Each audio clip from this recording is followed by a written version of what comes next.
Okay, so here we are trying to figure out where to get the power for my HEI distributor conversion.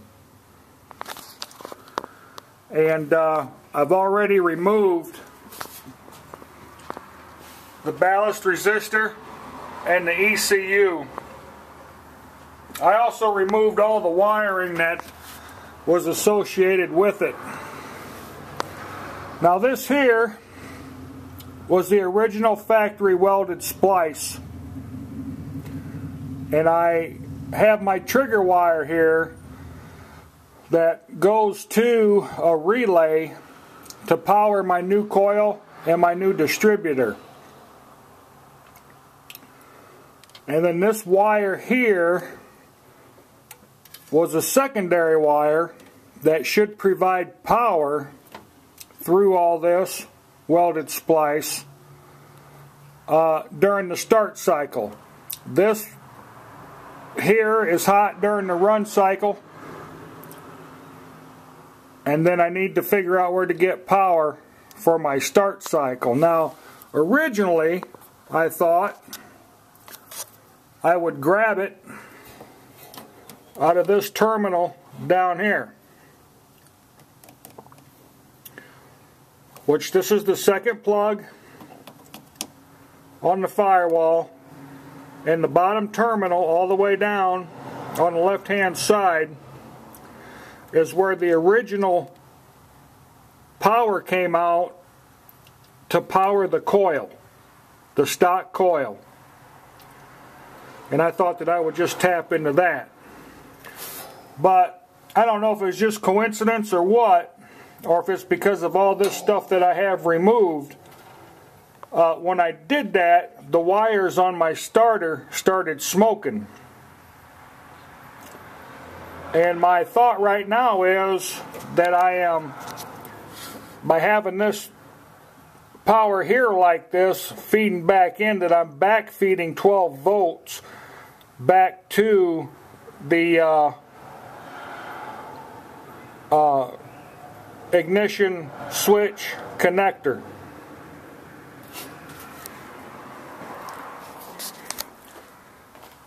Now this here is the plug for the ballast resistor,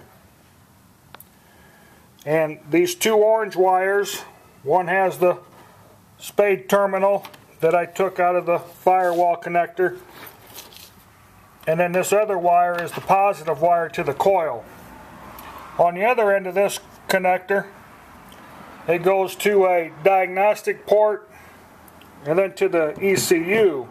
But you see, I've got all this removed now.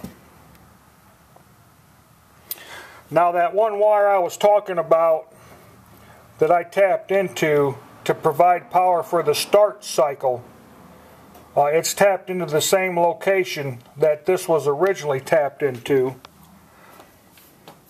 And when you look on the wiring diagram, I hope you guys can see that. This would be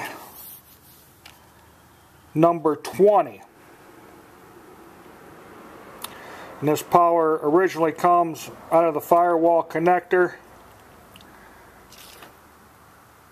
up to the distributor.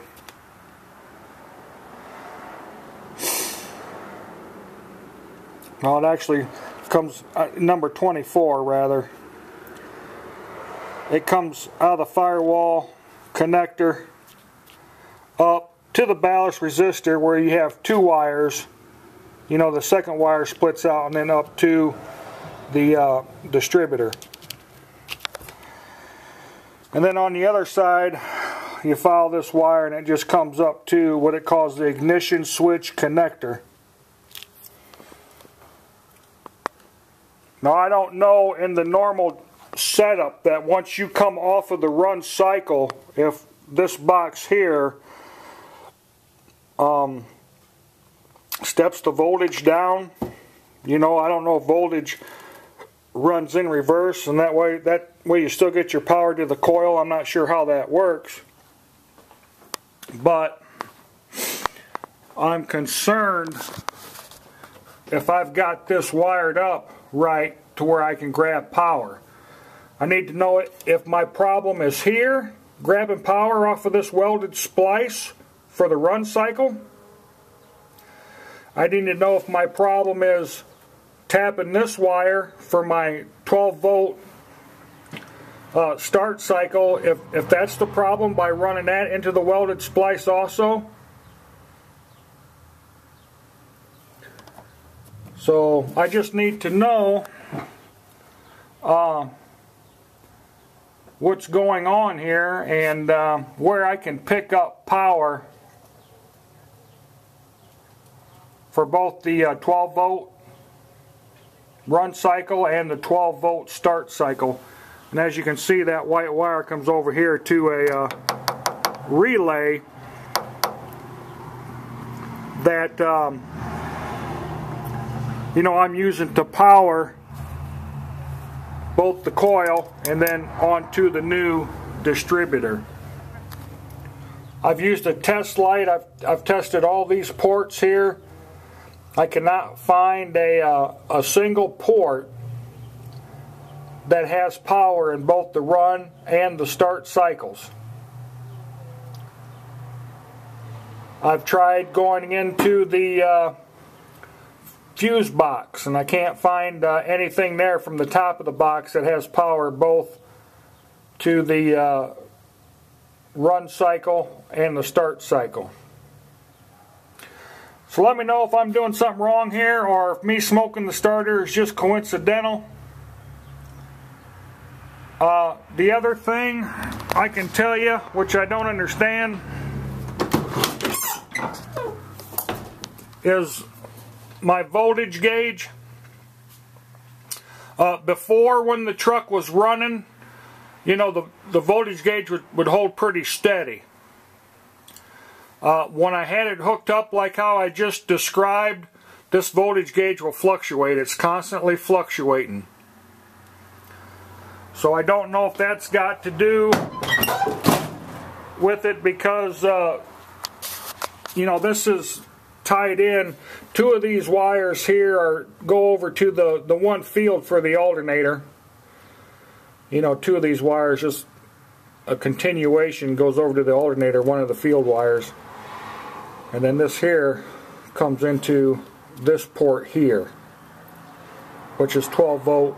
This is power from your 12 volt run cycle. So let me know what you guys think. I'm sure somebody has done this mod before and grabbed power from somewhere, but I can't seem to find it. Or if it's just a coincidence that I'm smoking the starter. You know, maybe all this stuff being wired together, and even if there is power back feeding through this wire into the ignition switch, you know, maybe it does that normally, you know, even with the ECU and the ballast resistors. I don't know. So let me know what's going on. Many thanks, and goodbye.